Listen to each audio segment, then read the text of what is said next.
예수님의 사역 가운데서 가장 많이 알려진 사건입니다.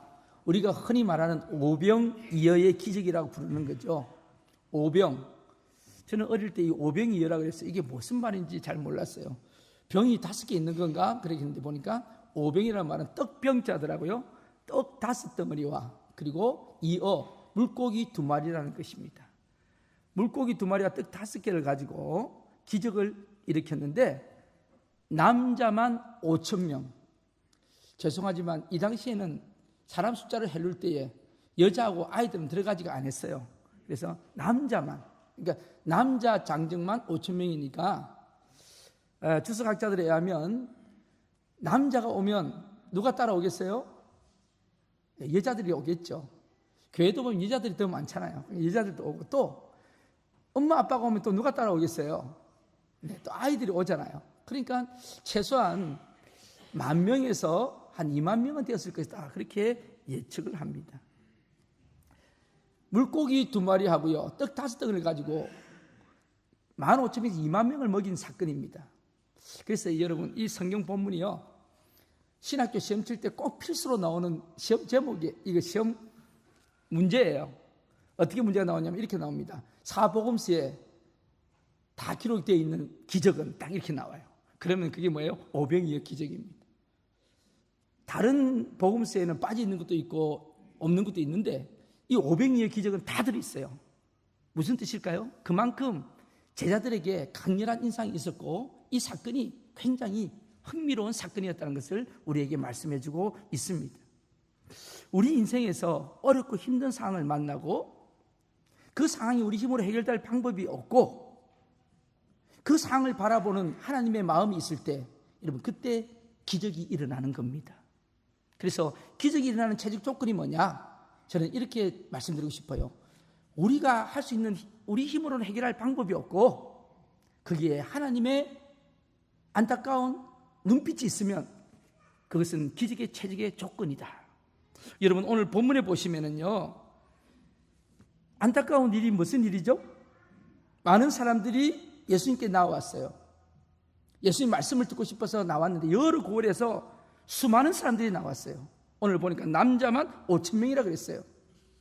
그런데 그렇게 은혜 받고 말씀을 이렇게 듣던 사람들이 이제 시간이 지나니까 저녁 때가 되었어요. 해가 져요. 이제는 밥을 먹어야 돼요.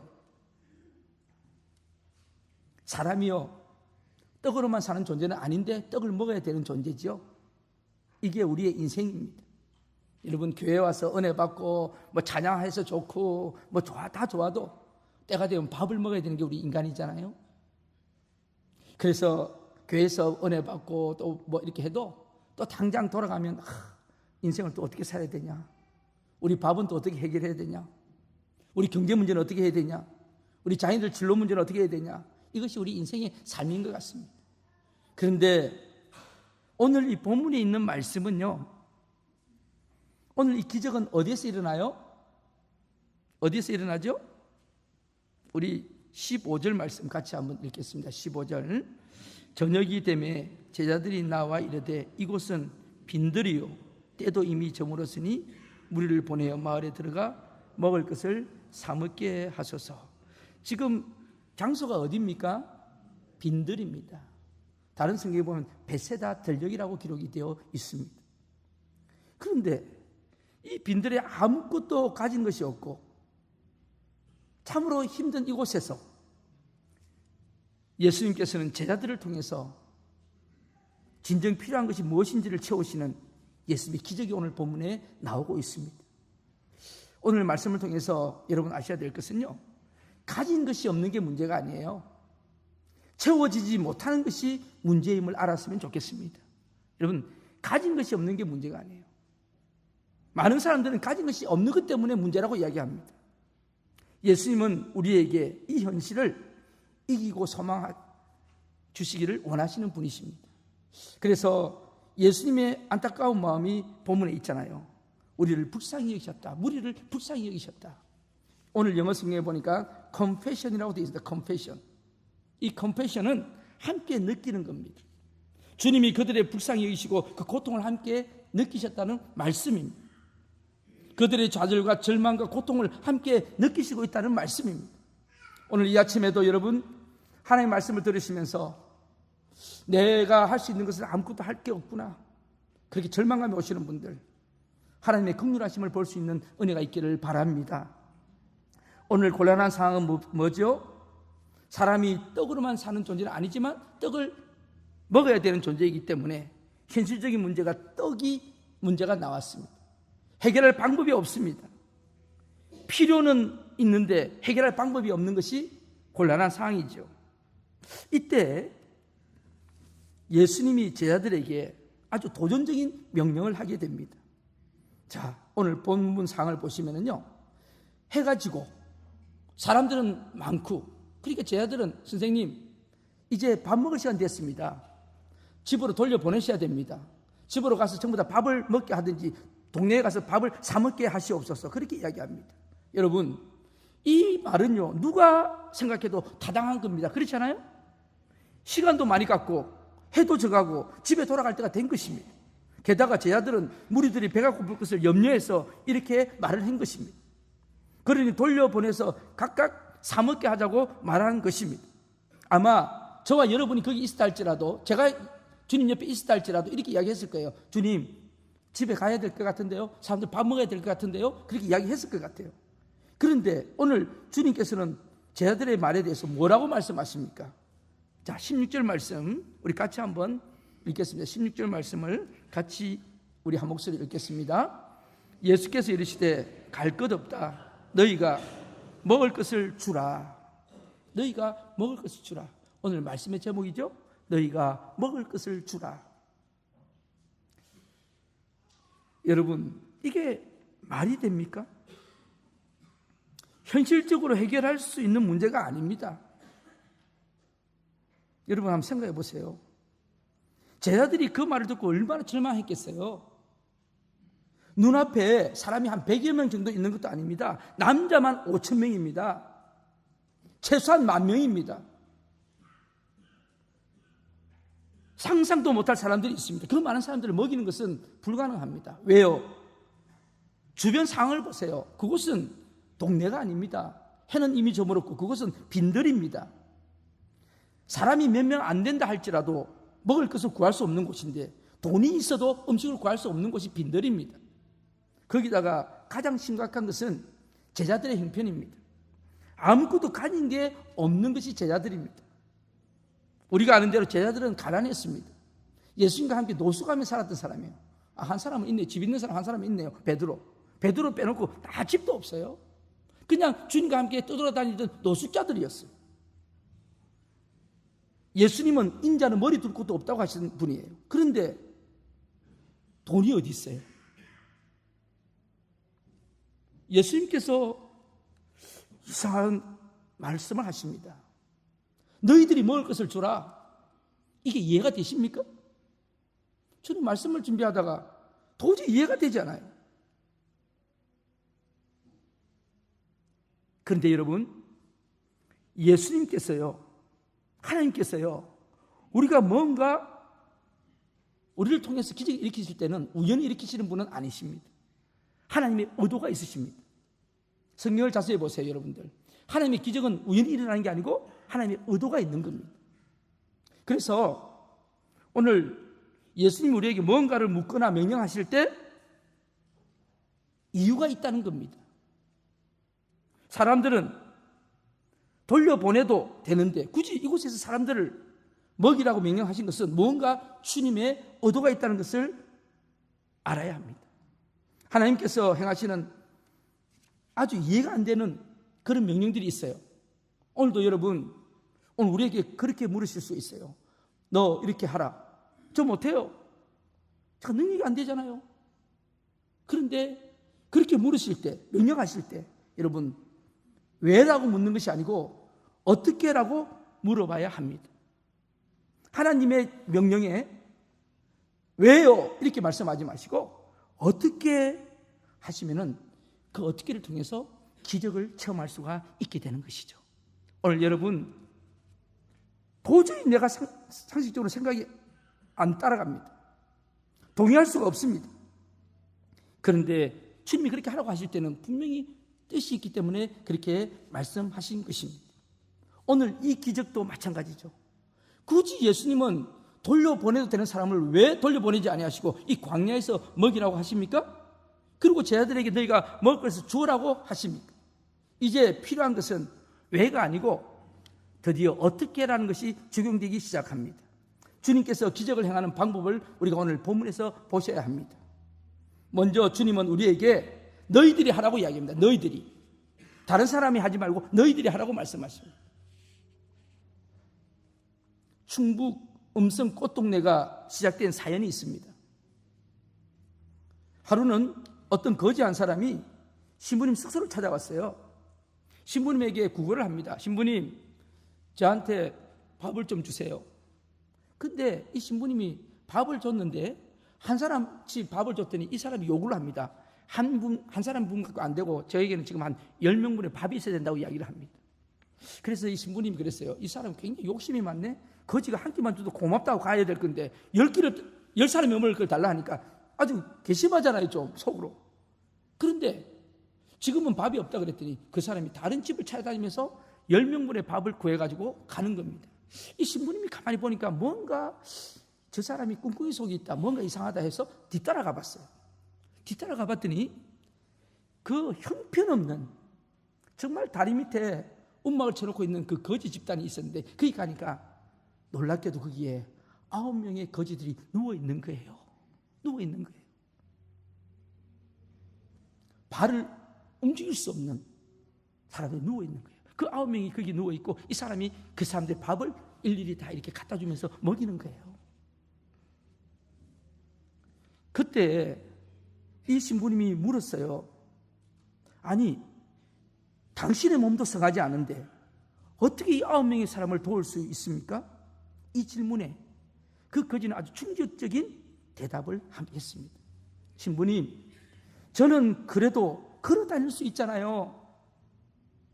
제가 걸어 다닐 수 있기 때문에 제가 이 누워있는 사람은 동양을 할 수가 없기 때문에 제가 얻어서 주지 않으면 누가 이 사람을 책임질 수가 있겠습니까?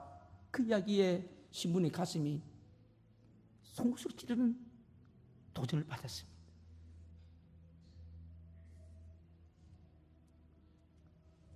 이 한마디가 이 신부님의 가슴을 찌르고 그것 때문에 충북 음성 꽃동네가 생겼다는 것입니다. 너희가 먹을 것을 주라, 이런 대책이 없습니다. 누군가 그러나 책임을 지라는 말씀입니다. 제자들은 어렴풋이 책임감을 느끼고 뭔가를 해야 되겠다고 생각했습니다.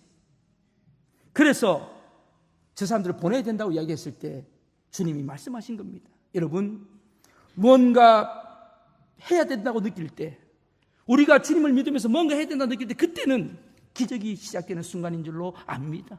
내가 뭔가를 해야 되겠다. 오늘 이 아침에 여러분, 그냥 이렇게 사는 것도 괜찮아요. 우리 이렇게 살아가는 것도 괜찮아요. 저도요, 우리 교회 인도 수준 되면 괜찮아요. 저도요, 뭐 다른 일 버리지 않고 요 정도 숫자 해서 그냥 저도 사례비 받고 편안하게 살면 괜찮아요. 그런데 그렇지 않다는 겁니다. 주님께서는 계속 우리에게 말씀하십니다. 그렇게 살지 말라고 말씀하십니다. 뭔가 네가 먹을 것을 주라고 말씀하십니다. 오늘 우리에게 들리는 음성이 됐으면 좋겠습니다. 그런데 어떻게 하십니까? 먼저 주님께서 말씀하십니다. 마가복음 6장 37절에 보면 이 본문이 다 사복음서에 다 있는데 마가복음 6장 37절에는 이 이야기에 대해서 반응한 제자들이 반응이 있어요. 같이 한번 읽어볼까요? 대답하여 이르시되 너희가 먹을 것을 주라 하시니 여짜오되 우리가 가서 200데나리온의 떡을 사다 먹이리까. 여러분 보세요. 이렇게 대답했던 제자가 누구냐면 요한복음에 보면 빌립이라고 이름이 정확하게 나와 있습니다. 이 빌립은 굉장히 수학을 잘했던 것 같아요. 머리가 빨리빨리 돌아가는 사람이에요. 그래서 계산을 한 겁니다. 이 사람들을 다 먹이려고 그러면 200데나리온의 떡값이 필요하다는 거예요. 다시 이야기하면 밥값이 필요한 거예요. 여러분 200데나리온 돈이 얼마나 되는지 아십니까? 한 데나리온이 그 당시에 노동자 한 사람, 건강한 노동자 한 사람이 버는 일당이에요. 요즘 우리 일당이 얼마죠? 잘 모르겠네요, 이 뉴질랜드는. 하여튼 예를 들어서 하루 일당이 200불이면 그러면 200일을 일해야 되는 돈입니다. 그럼 여러분 하루에 200불씩이면 200일을 일하면 돈이 한 4만 불 되죠? 적은 돈이 아닙니다. 어떤 한 노동자의 1년 연봉일 수가 있습니다. 근데 그 돈을 없다 이거예요. 이 떡을 200대나리의 떡을 사다 먹이니까 그렇게 이야기를 합니다. 이 말은 여러분 할 수 있다는 말이 아니에요. 빈정되는 말이에요. 우리 선생님이 드디어 머리가 이상하게 되신 모양이다. 왜냐하면 지금 상황이요 14장 1절에서 보면 사촌이었던 세례 요한이 감옥에 있다가 목이 잘려서 죽는 순교를 당합니다. 그 이야기를 주님이 지금 들으시고 이 이야기를 듣자마자 주님이 빈들로 가세요. 빈들로 들어가셔서 좀 쉬려고 가셨는데 많은 사람들이 여러 고래 사람들이 와가지고 주님의 말씀을 듣기 위해서 모였던 것이 오늘 이 본문의 사건이에요. 그러니까 제자들이 우리 선생님이 충격을 받으셨는지 이상하게 머리가 이상하게 되셨는지 왜 저러시지? 그런데 여러분 보세요. 두 번째 기적을 행하는 요인을 보세요. 마가복음 6장 38절 말씀입니다. 우리 같이 한번 마가복음 6장 38절 읽겠습니다. 이르시되 너희에게 떡 몇 개나 있는지 가서 보라 하시니 알아보고 이르되 떡 5개와 물고기 2마리가 있더이다. 예수님이 우리에게 무엇이 있느냐 물어보십니다. 무언가 찾아보라고 하십니다. 있는 것이 무언가를 찾아보라고 말씀하십니다. 그때 우리는 뭐라 그러죠? 없습니다. 못합니다. 안 됩니다. 책임질 수 없습니다. 이렇게 이유를 댑니다. 여러분 제가 교회에서 뭐 일을 할 때도 좀 이렇게 뭐 봉사를 한번 해보라 그러면 못해요. 저는 능력이 안 돼요. 그렇게 이야기하는 분들이 꽤 많이 있습니다. 여러분 하나님께서 모세에게 출애굽을 백성들 시킬 때에 위대한 사역을 주시면서 네가 가서 하라고 이야기하십니다. 그때 모세가 뭐라 그러죠? 저는 못합니다. 저는 말을 잘 못하고 저는 안 됩니다. 능력이 안 된다고 말씀합니다. 그때 하나님이 말씀하시면 내 손에 든 게 뭐냐? 네 손에 들고 있는 게 뭐냐? 물으십니다. 그때 지팡이입니다. 그 지팡이 어떤 지팡이였어요? 양을 치는 지팡이였어요. 자기의 자식들을 먹여 살리는 지팡이였어요. 근데 그걸 던지라고 말씀하십니다. 던졌더니 그 지팡이가 뱀이 돼요. 다시 그 꼬리를 잡으라고 말씀하십니다. 꼬리를 잡았더니 다시 지팡이가 됩니다. 모세는 그 지팡이를 통해서 위대한 하나님의 기적을 일으키고 있습니다. 사랑하는 성도 여러분, 우리는 아무것도 없다고 이야기합니다. 그런데 우리에게는 참 하나님이 원하고 기뻐하는 게 많이 있습니다. 조니 에릭슨이라고 하는 미국의 한 자매가 있죠. 그 자매는 16살 때 다이빙 연습을 하다가 아마 다이빙 선수였던 모양이죠. 다이빙 연습을 하다가 바닥에 떨어져 가지고 온몸이 사지가 마비가 되어버려요. 살아있는 것이라고는 얼굴 이후로 밖에 없어요. 나머지는 전부 다 마비가 되어서 꼼짝을 못합니다. 이 조니 에릭슨이 사지가 마비되고 난 뒤에 자기 아빠한테 하소연을 합니다. 아빠, 저는 너무 비참해요. 저는 살 존재가 가치가 없는 자예요. 내가 이렇게 살아서 뭐 하겠어요? 죽고 싶어요. 아빠는 손이 있고 손이 움직여서 뭐든지 할 수 있잖아요. 만들 수도 있고. 근데 저는 지금 아무것도 할 수가 없어요. 그때 그 아빠가 이야기합니다. 조니야, 하나님은 우리 인간들이 손으로 뭘 하는 것만 기뻐하시는 분은 아니시다. 하나님은 우리에게 여러 가지 다른 것도 할 수 있는 능력을 주셨다. 저는 할 수 있는 게 뭐가 있어요? 이 조니 에릭슨이 결국은 자기가 할 수 있는 것은 입밖에 없었잖아요. 이게 얼굴밖에. 그래서 이 딸이 아버지의 말을 듣고 다시 회복을 하면서 입으로, 펜을 가지고 입으로 글을 쓰는 연습을 하기 시작합니다.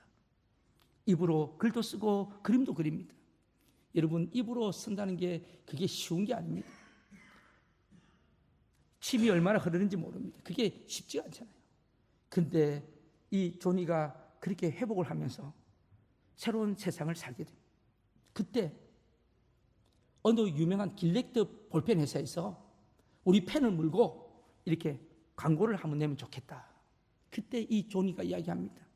조건이 하나 있습니다. 제가 입으로 글을 쓰기는 쓰는데 맨 마지막에 자기가 글자를 하나 써야, 사인을 하나 할 게 있으니까 그거는 허락해야 된다. 그게 뭐냐? 항상 마지막에 쓰는 게 있어요. PTL, Praise the Lord, 하나님을 찬양하라. 항상 조니의 마침표는 PTL이었어요. 하나님을 찬양하는 것이었습니다. 사랑하는 성도 여러분, 우리는 하나님이 뭐라고 말씀하실 때 아무것도 없다고 이야기합니다. 그런데 오늘 주님이 말씀하십니다. 가져오라고 이야기하십니다. 네가 가지고 있는 거 가져오라고 말씀하십니다. 그게 뭡니까? 자, 마가복음에 한번 볼까요? 마가복음에 보면 이 말씀이 정확하게 되어 있습니다. 6장 38절. 우리 같이 한번 마가복음 6장 38절을 같이 한번 읽겠습니다. 말씀이 같이 읽겠습니다. 이르시되 너희에게 떡 몇 개나 있는지 가서 보라 하시니 알아보고 이르되 떡 5개와 물고기 2마리가 있더이다 하거늘. 자, 여러분, 예수님께서 네가 가지고 있는 게 뭐냐고 물으십니다. 근데 여러분, 이게 떡 5개 하고 고기 2마리는요 어떤 한 아이의 도시락 통이에요. 이 떡이 큰 떡이 아니에요. 보리떡 조그만한 거 5개 하고요. 그리고 물고기도 큰 물고기 아니에요. 조그만 물고기 2마리예요. 한 아이의 도시락 한 끼 식사밖에 안 되는 거예요. 그런데 그거를 가지고 오라고 말씀하십니다. 그리고 그것을 가지고 주님이 이제 어떻게 하십니까? 기적을 베푸십니다. 여러분, 오늘 19절 말씀 보면 재미난 이야기 장면이 있습니다. 우리 19절 같이 한번 읽겠습니다. 무리를 명하여 잔디 위에 앉히시고, 어디에 앉혀요? 잔디 위에 앉히시고. 여러분, 무리를 왜 잔디 위에 앉히라 했을까요? 다른 성경에 보면, 마가복음에 보면 더 자세하게 나와 있습니다. 100명씩 50명씩 앉히라고 돼 있어요. 사람들이 이렇게 질서 있게 앉히라고 주님이 말씀하십니다. 저는 이 말씀을 보면서 왜 주님이 잔디 위에 앉히라 하셨을까? 뭐 하시려고요? 뭐 하시려고 그랬을까요? 네, 기적을 베푸시려고 그랬죠. 기적을 베푸시려고, 먹이시려고요. 이 말은요 이렇게 해석할 수 있습니다. 너희가 가진 것은 이것뿐인데 하나님이 행하시는 것을 보라는 거예요. 이제 내가 조만간에 기적을 베푸게 될 것인데 아주 중요한 것을 보기 전에 이제 너희들이 준비를 하라는 거예요. 그게 자리에 앉히시는 겁니다. 사랑하는 성도 여러분, 우리 인생의 클라이막스가 언제일까요? 우리의 능력이 극대화되는 순간이 아닙니다. 많은 분들은 내 인생의 클라이막스는 내가 그냥 능력이 있을 때인 줄 아는데 천만의 말씀입니다. 여러분, 잘 들으시기를 바랍니다. 우리 인생의 클라이막스는 언제냐? 우리가 가진 것을 가지고 하나님 앞에 쓰임받기를 기대할 때가 인생의 클라이막스인 줄로 압니다. 내가 할 수 있는 것을 다 하고 이제 하나님 하실 일을 기대하며 기다리는 그 순간이 인생의 최고의 절정기가 되어야 합니다. 출애굽기 14장에 이스라엘 백성들이 출애굽해서 가는데 앞에는 홍해입니다. 바다에 막혀져 있습니다. 뒤에는 애국 군대들이 잡으러 옵니다. 죽이러 옵니다. 양쪽 옆에는 다 산입니다. 도망갈 데가 없습니다. 진퇴양난입니다. 어떻게 할까요? 그때 모세가 이야기합니다. 너희는 가만히 있을지어다. 이게 클라이막스입니다. 너희는 가만히 있을지어다. 말이 됩니까 지금? 뒤에는 자기들을 죽이러 오고 있고 앞에는 바다인데 어떤 방법이 있어야죠. 근데 하나님이 너희는 가만히 있을지어다. 이제는 하나님이 일하실 순간이기 때문에 너희들이 이제는 기다리고 보라는 거예요. 그때 홍해의 물이 갈라진 줄로 믿습니다. 여러분, 여호수아서에서 이스라엘 백성들이 가나안 땅에 들어가기 직전에 여리고성을 무너뜨린 장면이 나옵니다.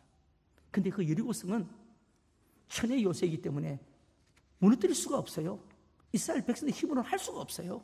그런데 하나님이 명령하십니다. 하루에 한 바퀴씩 돌아라. 그리고 마지막 7일째는 몇 바퀴요? 몇 바퀴요? 7바퀴를 돌아라는 거예요.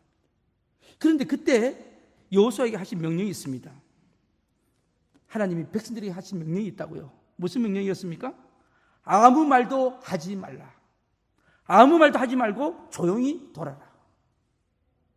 여러분, 한 200만 가까이 되는 사람들이 그 여리고성을 도는데 여러분 조용히 돌 수 있습니까? 그리고 뭐라 그러겠어요? 왜 돌라는 거예요? 왜 도대체? 이 돈다고 뭐 성이 무너지냐? 돌다가 돌겠다 뭐 이러면서 뭐 돌다가 돌아버리겠다 그러면서 돌 거 아니에요. 막. 얼마나 불평이 많겠어요. 생각해 보세요. 왜 돌아가는지 모르잖아요. 그러니까 조용히 할 수가 없는 거예요. 그런데 하나님 말씀하십니다. 불평하거나 소리내지 말라.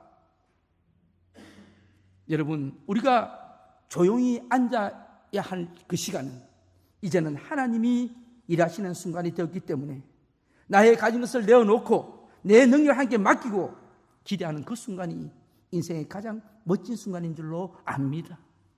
오늘 이 아침에 여러분 하나님 앞에 최선을 다하십니까? 그렇다면 이제 그것을 내려놓고 하나님 앞에 앉을 수 있는 믿음이 있기를 바랍니다. 이제 앉으세요. 그리고 어떻게 하십니까? 저는 이 앉히는 모습을 보면서 교회 모습을 봅니다. 그렇구나. 교회도 이렇게 질서가 있어야 되는구나. 여러분, 내 마음대로 사는 게 아니에요. 교회도 질서가 있습니다. 영적인 질서가 있고 하나님의 질서가 있는 것입니다. 그리고 어떻게 하시죠? 자, 19절 우리 다시 한번 보겠습니다. 19절 어떻게 하시는지 같이 읽겠습니다. 무리를 명하여 잔디 위에 앉히시고 떡 5개와 물고기 2마리를 가지사 하늘 우러러 축사하시고 떡을 떼어 제자들에게 주시매 제자들이 무리에게 주니. 아멘. 오병이의 기적을 통해서 우리가 가장 많이 들었던 이 설교일 거예요. 비록 작은 것이지만 주님 앞에 드려지면 기적을 이룬다. 이게 바로 오병이의 설교 대부분의 이야기예요. 그런데 여러분, 오늘 본문에 가만히 보니까 이 오병이를 들고 주님이 뭐를 하시죠? 네, 축사하셨다는 축사.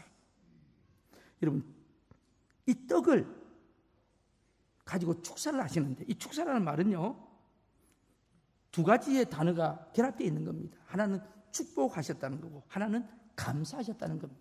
축복하고 감사하셨다는 거죠. 예수님의 눈에는 불쌍한 사람들이 보였습니다. 그래서 그들의 병을 고쳐주셨습니다. 문제는 날이 저물자 먹을 것이 없었습니다. 제자들은 안타까운 마음에 이 상을 어찌해야 될지 예수님께 물었습니다. 그런데 예수님이 뜻밖에도 너희가 먹을 것을 주라고 말씀하십니다. 제자들이 근심할 수밖에 없었던 것은 그들이 가진 것으로는 문제가 해결이 안 되는 것입니다. 우리가 자신이 가진 것으로 아무것도 할 수 없다고 생각할 때 주님은 우리가 가진 것을 가지고 해결할 수 있는 분이라는 것을 우리에게 말씀하고 있습니다. 제자들이 근심할 수밖에 없었던 것은 그들이 가진 것으로 문제를 해결할 수가 없었기 때문에요. 그들이 가진 것이라고는 떡 5덩어리하고 물고기 2마리밖에 없었거든요. 한 사람 먹어도 부족한 판인데 여러분, 우리 모습 아닌가요? 우리 자신이 우리 가진 것으로 아무것도 할 수 없다고 생각할 때 주님은 오늘 말씀하십니다. 아니다. 너 그거 가지고 내가 할 수 있다고 말씀하십니다. 오병이의 기적을 보면서 그런 생각을 하게 됩니다. 이 기적은 여러분 우리가 가지고 있는 것 가지고 우리가 가지고 있는 영광을 가지고 기적을 일으킨 것이 아닙니다. 그렇죠? 우리가 할 수 있는 능력을 가지고 주님이 하신 게 아닙니다. 가장 보잘것없는 것, 도저히 이룰 수 없는 그 일을 가지고 축사하심으로 주님이 행하신 기적입니다.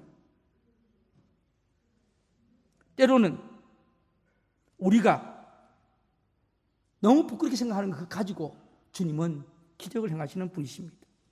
제자들은요 자신들이 할 수 있는 최선의 방법을 그래서 이야기한 거예요. 선생님 돌려보내야 됩니다.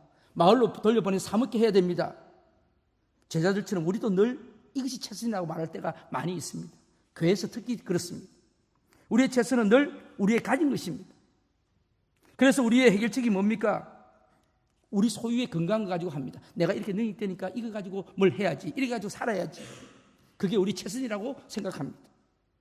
그러다 보니까 우리는 문제를 해결하기보다는 신세를 한탄할 때가 참 많이 있습니다. 그렇죠?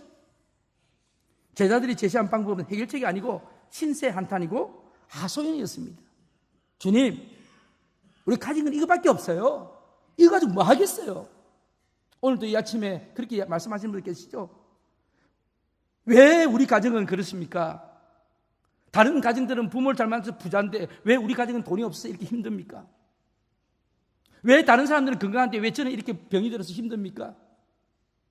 왜 다른 사람들은 자녀들이 저렇게 똑똑하고 공부 잘하는데 왜 우리 자녀들이 이러냐고 그렇게 이야기하는 사람들이 있지 않습니까? 여러분, 그거는 해결책이 아니고요, 하소연이고 그리고 하나님 앞에 신세 한탄하는 겁니다. 예수님은 제자들의 하소연을 들으시고 그것을 가져오라고 말씀하십니다.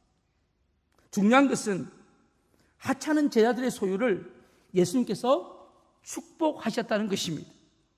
예수님이 축복하시사 제자들의 소유가 아닌 하나님의 축복이 나타났습니다. 참으로 감사한 것은 예수님이 축복한 것을 다시 제자들에게 주시면서 그것을 나누어 주라고 말씀하신 것입니다. 오늘 우리 인생의 가장 중요한 것을 깨닫게 되는데, 하찮은 우리 인생도 주님이 축복하시면 위대하게 될 수 있다는 것입니다. 주님은 우리를 도구로 사용하신다는 놀라운 사실입니다. 제가 늘 깨닫고 생각하는 것이지만 하나님께서 우리를 사용하시는 것은 무슨 자격이 있어서 쓰시는 건 아닙니다. 하나님께서 우리를 사용하시기 때문에 우리가 자격이 생긴 것입니다. 아십니까? 우리가 종종 착각하는 위대한 기도도 마찬가지죠. 우리가 이렇게 기도하잖아요. 하나님, 저를 드립니다. 그렇게 기도해요. 하나님, 저를 사용해 주세요. 근데 여러분, 이 위대한 기도가 위대할 수 있을 건 뭡니까? 우리 자격이 충분하거나 그만한 가치가 있어서 그런 게 아니고, 하나님이 우리 기도를 들으시고 우리를 사랑하시고 우리를 그렇게 가치 있게 써주시기 때문에 저와 여러분이 그렇게 가치 있게 사는 것인 줄로 압니다. 이해 잘 하시기를 바랍니다. 우리가 무슨 능력이 있어서 하나님 앞에 쓰임 받는 게 아니에요. 하나님 우리를 써주시기 때문에 우리가 능력이 있는 거예요.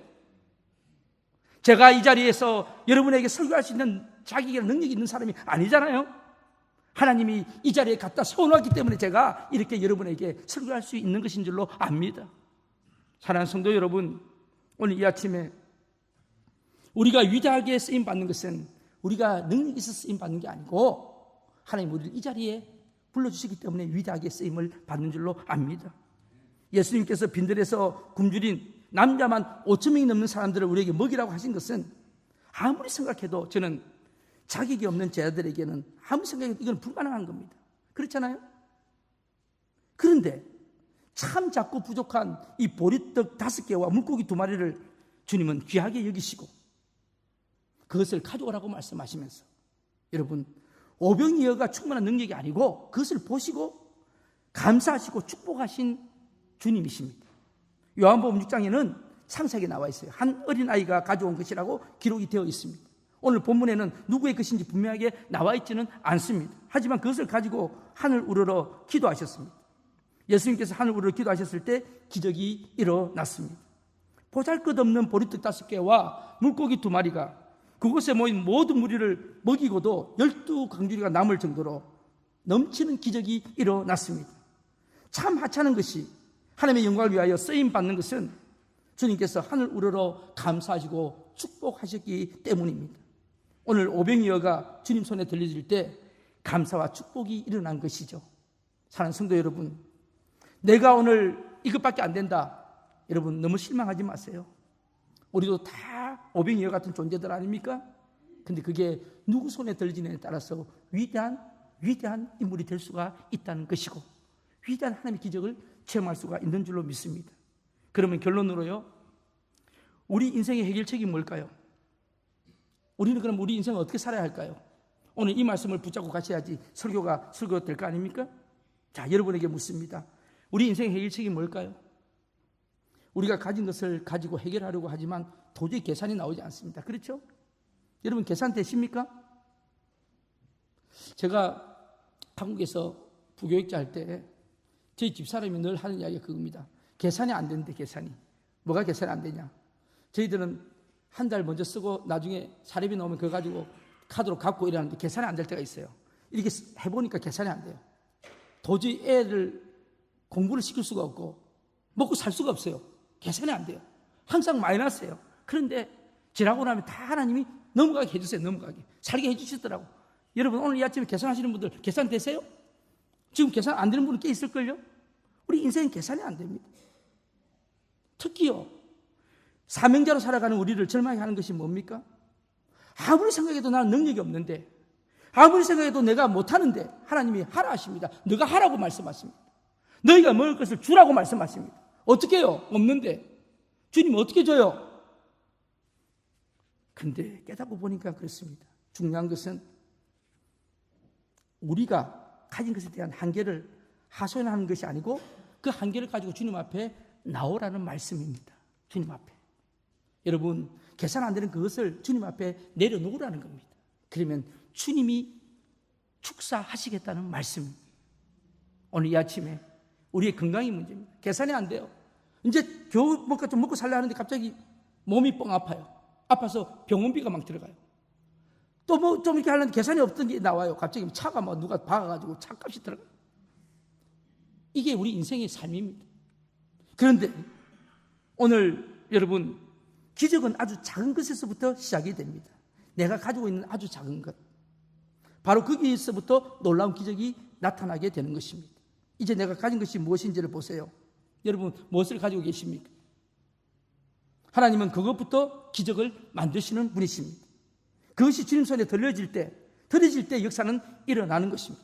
여러분, 그거 가지고 있으면 500여밖에 안 되죠? 근데 그게 주님 손에 들려지고 축사될 때 남자만 5,000명이 먹는 역사가 일어나게 되는 것입니다.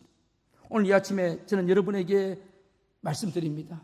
여러분, 어떤 문제든지 여러분이 쥐고 있으면 그거는 그 문제로 끝납니다. 힘이 들어서 살 수 없습니다. 그런데 그 문제를 하나님 앞에 들고 나오시기를 바랍니다. 그리고 하나님 앞에 내려놓으시기를 바랍니다. 주님이 그것을 받으시고 축사하시도록 말이죠. 축사하시도록. 어떤 것이든 괜찮습니다, 여러분. 여러분의 절망도 괜찮고요. 어떤 것이든 괜찮습니다. 저는 우리 오클랜드 한인교회가 이제 너희가 먹을 것을 주라는 이 말씀에 순종하기를 원합니다. 저는 그렇게 순종하려고 합니다. 하나님이 쓰시겠다면 우리가 그렇게 하기를 원합니다. 여러분, 믿음대로 되시기를 바랍니다. 믿음은 바라는 것들이 실상이요 보지 못하는 것들이 증거입니다. 처음부터 크게 일하는 교회들 없습니다. 작은 것 하나 충성하면 하나님이 큰 것도 맡겨주십니다. 저는 저번 주간에 우리 바누아투에 우리가 선교 헌금 보냈던 교회가 헌당식을 했어요. 그리고 그 가시는 분들한테 온 교인들이 헌당할 때 잔치를 베풀라고 먹을 것도 드시라고 돈도 보내드렸어요. 그리고 이제 다음 주에 또 우리 정창지 선교사님, 여러분들이 헌금하셔서 우리가 학교를 하나 세웠죠. 교실을 학교 세웠다는 게 대단한 것 같아요. 학교 세운 게 아니고 교실 하나 만들었어요. 그 교실에서 이제 아이들 공부하도록 했어요.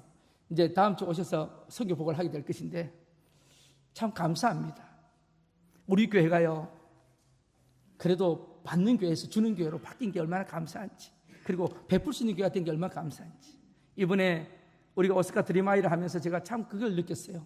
우리 아이들이요, 이 교육이라는 게 참 그렇죠. 아이들이 뛰어놀고, 제가 수영장 가서 애들을 수영장 데려가서 옷을 갈아입히고 이렇게 하면서 보면서 아이들이 참 순전하고, 저 아이들의 마음속에 꿈을 심을 수 있다면 참 좋겠다. 그게 바로 예수 꿈이다. 저는 그 꿈을 심어주면 하나님 앞에 엄청난 칭찬을 듣겠다는 생각이 듭니다.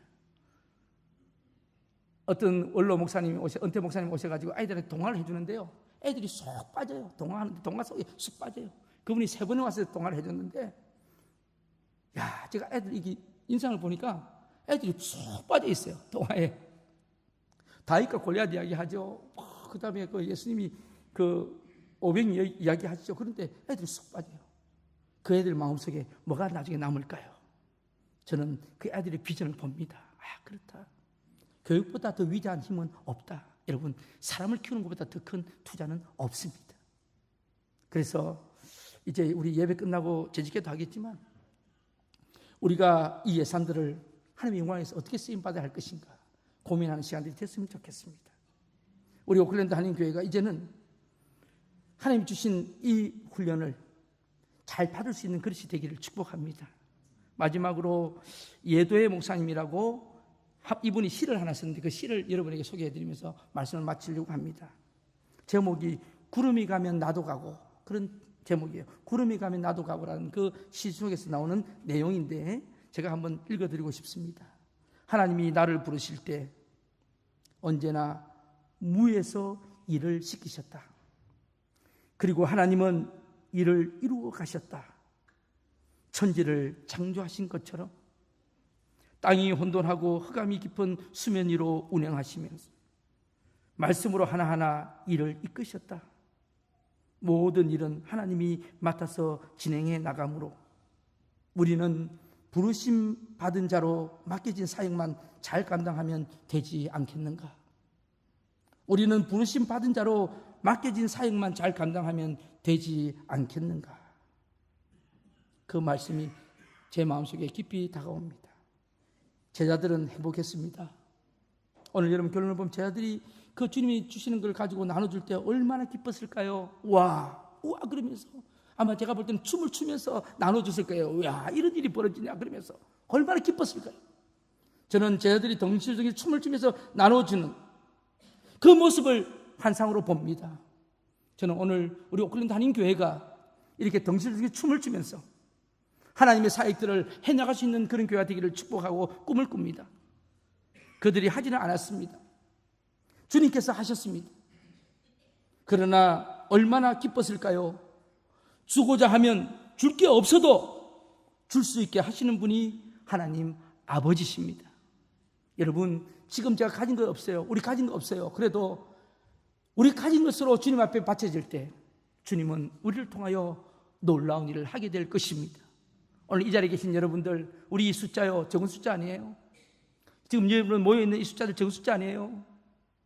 우리 이 숫자들이 한 마음으로 하나님의 영광을 위해서 우리가 시작한다면 이 오클랜드 서쪽 지역뿐만 아니라 이 오클랜드 전체 땅을 흔들 수 있는 그런 능력이 나타날 줄로 믿습니다.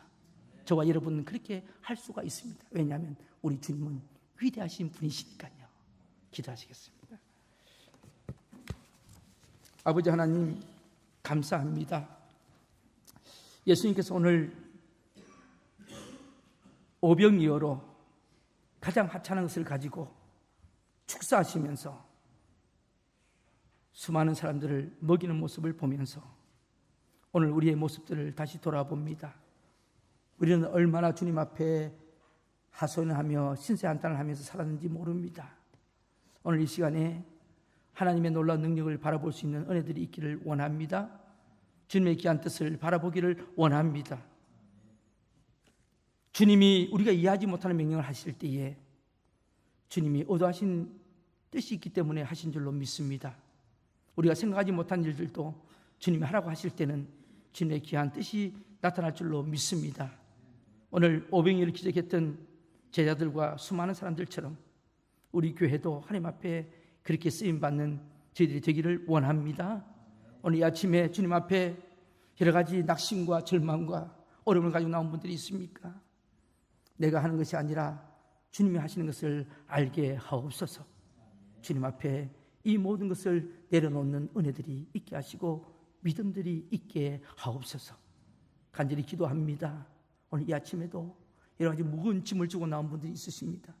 육신의 질병들, 또한 여러 가지 물질의 문제들, 삶의 문제들, 인간관계의 문제들, 또한 여러 가지 앞으로 진로의 문제들, 영적인 문제들, 주님 앞에 간절히 믿음으로 손을 얹고 기도합니다.